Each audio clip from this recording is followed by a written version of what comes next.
మన భాస్కర్ రెడ్డి సార్ గారు ఈ యొక్క పండుగ భజన కార్యక్రమానికి గురువులందరిలో కల్లా అసలు గురువులకి ఒక యూనియన్ అనేది తెలపగలుగుతున్నటువంటి మన భాస్కర్ రెడ్డి సార్ గారు మన యొక్క ఈ కార్యక్రమాన్ని విచ్చేస్తున్నాడు.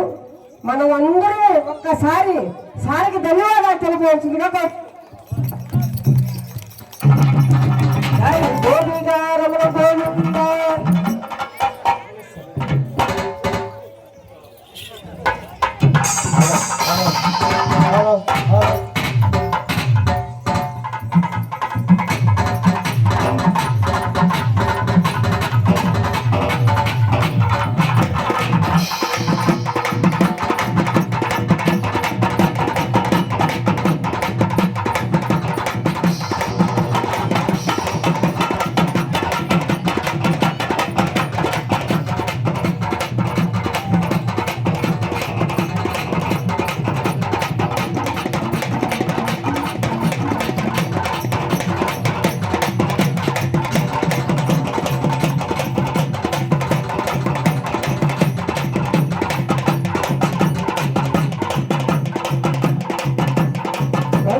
మీ అందరికీ పేరు పేరున ధన్యవాదాలు తెలుపుతున్నాను.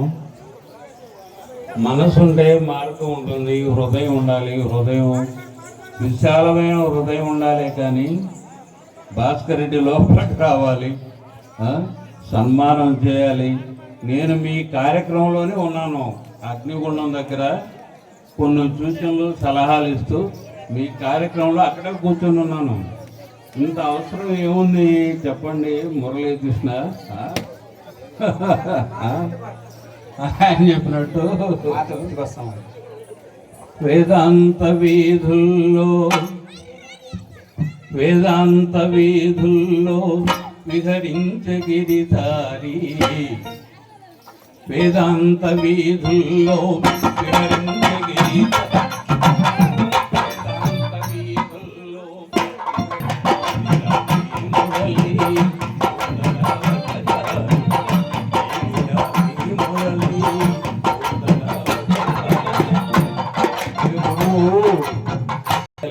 అబ్బాయి ఈ అబ్బాయి విద్య తక్కువ ఉండవచ్చు, వినయం ఎక్కువ. వినయము అనేటువంటిది ఎక్కువ. గ్రామంలో అంటే నేను 2 సార్లు, నాకు ఎలా తెలుసు అంటే మీ అనుమానం, నేను వాళ్ళ గ్రామంలో పోటీలు పెట్టారు, జిల్లా వ్యాప్తంగా పోటీలు. అప్పుడు 3 జడ్జీలు వెళ్ళాం, నేను ఒక జడ్జిని. అందులో అక్కడ నాకు కారు పంపించడం నెల్లూరుకి ఆ పోటీలు పెట్టేటువంటి నిర్వాహకులు ఆలస్యం చేశారు. ఇక రాయలసీమ నుంచి రామలింగారెడ్డి గారు, రమణయ్య గారు అని 2 న్యాయమూర్తులు వచ్చారు. వాళ్ళు ఆల్రెడీ తాటిపత్రలో ఉన్నారు 2. నేను ఉదయాన్నే వెళ్ళాను, లేట్గా వెళ్ళాను. ఈ లోపల ఏమంటే పోటీలు ప్రారంభోత్సవం జరిగింది, మొదలుపెట్టారు. నేను జడ్జిమెంట్ ఏ విధంగా చేయాలి, జడ్జిమెంట్లో విషయాలు ఏమిటి అనేటువంటి పేపర్స్ మొత్తం తీసుకొని వాళ్ళు పంపించిన కారులో నేను వెళ్ళాను.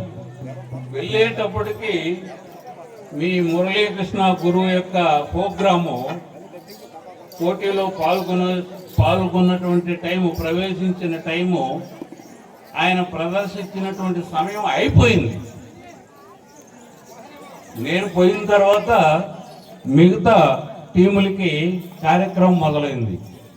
నేను అక్కడ నుండి సాయంత్రం వరకే ఒక జడ్జిగా పనిచేశాను. సాయంత్రం జడ్జిమెంట్ తీర్పు అయ్యేటప్పటికి ఈ అబ్బాయికి మురళీకృష్ణకి మీ గురువుకి చాలా మార్కులు వేశారు. ఆ 2 జడ్జీలు, 3 జడ్జీలను కలిసి మేము మార్కులు వేయాలి. నేనేమంటానంటే, ఏమండి ఆ అబ్బాయి ప్రదర్శన నేను చూడలేదు, నేను జడ్జిగా వ్యవహరించలేదు. నేను న్యాయమూర్తిని కాదు ఆయన ప్రదర్శన సమయంలో. కాబట్టి నేను మార్కులు వేయటం ఆ అబ్బాయికి నాకు మనసు అంగీకరించలేదు, నాకు న్యాయం అనిపించలేదు. మీరు మార్కులు వేసుకున్నారు, 30కి 30 మార్కులు వేసుకున్నారు. కార్యనిర్వాహకులు, పోటీ పెట్టినటువంటి నిర్వాహకుల సమ్మతంతో, మీ సమ్మతంతో ఆ అబ్బాయికి ఇవ్వదలిస్తే నాకు ఎలాంటి అభ్యంతరం లేదని చెప్పాను. చెప్పి నా జడ్జిమెంట్ కాపీలో నేను ఒక రిపోర్ట్ రాశాను. నేను మార్కులు వేసాను కదా దానికి టోటల్గా చేసినప్పుడు ఆ అబ్బాయి పట్టుదల, క్రమశిక్షణ, అతనిలో ఉన్న పోరాటము, ఆ అబ్బాయిలో ఉన్నటువంటి పోరాటం నాకు నిస్పష్టంగా కళ్ళతో చూసే విధంగా ఆ గ్రామంలో ఉన్నటువంటి పెద్దలు ఏర్పాటు చేశారు. ఎందుకంటే ఈ అబ్బాయి ఒక హై స్కూల్ పిల్లలకి, ఒక బిడ్డలు, చిన్న బిడ్డలు, అక్కడ ఆ వయసు ఉన్న బిడ్డలకి మొత్తం ఆ బిడ్డలకి చాలా కష్టపడి క్రమశిక్షణ, వినయ విధేయత, సంగీతంలో గురువుకు లోబడి పిల్లలు నడుచుకునే విధానము, సంగీతంలో ఉన్నటువంటి సారాంశాన్ని, గురువు అంటే ఏమిటి, గురువుకి ఎలాంటి గౌరవం ఇవ్వాలి, గురువు వస్తున్నాడంటే ఏమిటి, గురువు యొక్క గమనికని, ఇవన్నిటిని కూడా ఫాలో అవుతూ పిల్లలు చాలా చక్కగా నేర్చుకున్నారు. నేను ఇవ్వను, ఆ అబ్బాయికి ప్రైజ్ ఇచ్చే దాంట్లో నాకు ఇబ్బంది లేదు, కానీ నేను మార్కులు వేసి ఓకే అని చెప్పి నేను సంతకం పెట్టాను. అది నా నినాదము. బాగా కష్టపడ్డ అబ్బాయి, ఎందుకంటే ఆ పిల్లలందరూ వచ్చేసారు. నా జడ్జిమెంట్ కాపీ అయిపోయి నేను ఆ పెద్దలకి రిపోర్ట్ ఇస్తున్నాను, ఎవరెవరికి ఏ ప్రైజు ఏంటి అనేటప్పుడు నేను రిపోర్ట్ రాసి సంతకం పెట్టాను. చూసినప్పుడు ఆ బిడ్డలను చూసినప్పుడు నేను చాలా బాధపడ్డాను. అయ్యో ఈ అబ్బాయి చాలా కష్టపడి ఉన్నట్టున్నాడు, ఈ బిడ్డల వయసు ఇంత, ఈ బిడ్డలకి చెయ్యి తిప్పటము, కాలు చేయటము, ఇదంతా చేయటము, ఈ పాటలు ఇదంతా, ఈ అబ్బాయి ఎంతో కష్టపడి ఉంటాడు అని చెప్పేటువంటి నాకు వచ్చింది. ఎందుకంటే నేను ఒకప్పుడు కళాకారుడిని. ఎందుకంటే నేను పండ్ర భజన గురువుని, జడ్జిమెంట్లకు వెళ్ళేవాని, ఒక హార్మోనిస్ట్ని, రంగస్థలంలో నాటకాలు వేసినటువంటి నటుడిని. నేను చిన్నప్పటి నుంచి చాలా కష్టపడ్డాను. కాబట్టి ఇప్పటికీ కూడా తెలంగాణలో అన్ని పరిస్థితుల్లో జడ్జిమెంట్కి వెళ్తున్నాను. అన్ని కళారంగాలలో, డ్రామా, పద్యం కావచ్చు, నాట్యం కావచ్చు, ఏది కూడా వెళ్తుంటున్నాను అనమాట. ఆ అనుభవంతో ఆ బిడ్డలు చూడంగానే నాకు చాలా మనసు బాధైంది. అయ్యయ్యో మురళీకృష్ణ ప్రైజ్ రాలేదు, ఇది న్యాయమే రావాల్సింది, నేను రావటమే ఆలస్యమైంది దీనికి కారణం అనేటువంటి అనిపించింది. ఇప్పుడు నేను హైదరాబాద్లో ఉంటున్నాను. 5 మాసాల నుండి పూర్తిగా వింజమూరులో లేను. కారణం ఏంటంటే నేను వాస్తు యాస్ట్రాలజిస్ట్, 42 సంవత్సరాల నుంచి వాస్తు యాస్ట్రాలజిస్ట్, జాతకాలు, పిల్లల పేర్లు మార్చడం, అన్ని లగ్నాలు పెట్టడం, ఇవన్నీ నాకు ఒక కాలేజీ చూస్తే అక్కడికే వెళ్ళిపోయాను.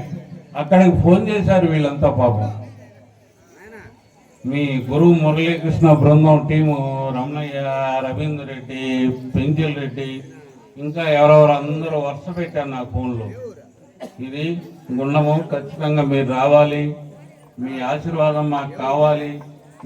నేను కొన్ని సమస్యలు చెప్పాను, నేను ఎక్కడికి వెళ్ళను కదా, నీ దగ్గరికి నేను ఈరోజు వస్తే రేపు అన్ని ఫోన్లు వెళ్ళిపోతాయి, మేము పిలిస్తే రాలేదు. ఎందుకంటే అందరికీ బీజం నేనే స్థాపించింది. గురువు అంటే ఏమిటి, పండర భజన అంటే ఏమిటి, ఈ గురువులంతా ఏకం చేసి ఒక యూనియన్ పెట్టి ఒక గవర్నమెంట్లో దీన్ని ఒక రిజిస్ట్రేషన్ చేసేసి వీళ్ళకి కొన్ని నిబంధనలు, ఒక రూల్స్, నియమ నిబంధనలు పెట్టి ఇవన్నీ చేసినటువంటి వాడిని. ఈ మధ్యకాలంలో ఎవరు గురువులు కుండాలు ఎన్ని చేసినా కూడా నన్ను పిలుస్తారు, కానీ నా పరిస్థితుల వల్ల నేనే పోలేక ఎక్కడికి పోవటం లేదు. కానీ ఈరోజు రేపు ఉదయం తెలిస్తే నా పరిస్థితి ఏమున్నా ఉంటుందన్నమాట. అప్పుడు మీ మురళీకృష్ణుడు పడతాడు తండావనోత్సాహారని. అదే అయిపోతుంది నాకు ఇంకా. సరే, అట్లా నేను మీ గుణం దగ్గర ఉన్నాను. మీరంతా అది పనిగా పిలిచి నాకు ఇంత అవసరం లేని పని చేశారు. మీ అందరికీ ప్రతి ఒక్కరికి పేరు పేరున చిన్న పెద్ద అనేటువంటి తేడా లేకుండా అందరికీ కూడా నా హృదయపూర్వక నమస్కారాలు. శ్రీ పాండురంగ స్వామి యొక్క ఆశీర్వాదాలు మీకు, మీ కుటుంబాలకి, మొత్తం అందరికీ ఉండి ఇప్పుడు అనే తేడా లేకుండా జీవితంలో ప్రతి ఒక్కరూ ఆయుర ఆరోగ్య సుఖ సంతోషాలతో వర్ధిల్లాలని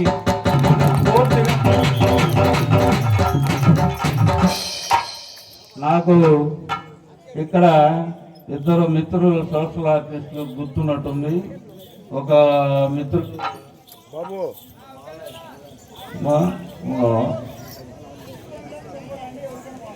మౌలాలి నేను జడ్జిమెంట్కి వెళ్ళినప్పుడల్లా వస్తున్నాడు పాపం మౌలాలి. ఆయన క్లారినెట్ సాక్సోఫోన్ క్లారినెట్ చాలా మంచి వ్యక్తి పాపం. మీ పేరు ఏమిటా? మీ పేరు ఏడుకొండలు. అదృష్టం, ఏడుకొండలు స్వామి. నేను ఎక్కడన్నా కలిసానా మీకు? సాక్షాత్తులు. Very good. Hello, what is your name? Harmonist Harshavardhana అంటే ఏంటి అర్థం? సంతోషమా? హర్షవర్ధన్ అంటే very good, well and good, congrats.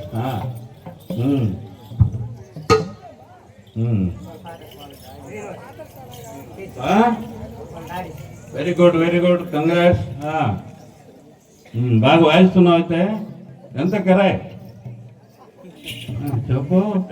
చిరునవ్వు ఎందుకు మిత్రమా? బాగా వాయిస్తున్నాను అయితే. ఓకే, సరే, నేను పాట పాడతా, తర్వాత అడ్జస్ట్మెంట్ చేసుకొని వాయించుకోవాలి. నేనైతే నీ రూట్లో రాలేదు. ఓకేనా? ఒప్పుకుంటావా? ఓకే, సరే. ఇంకా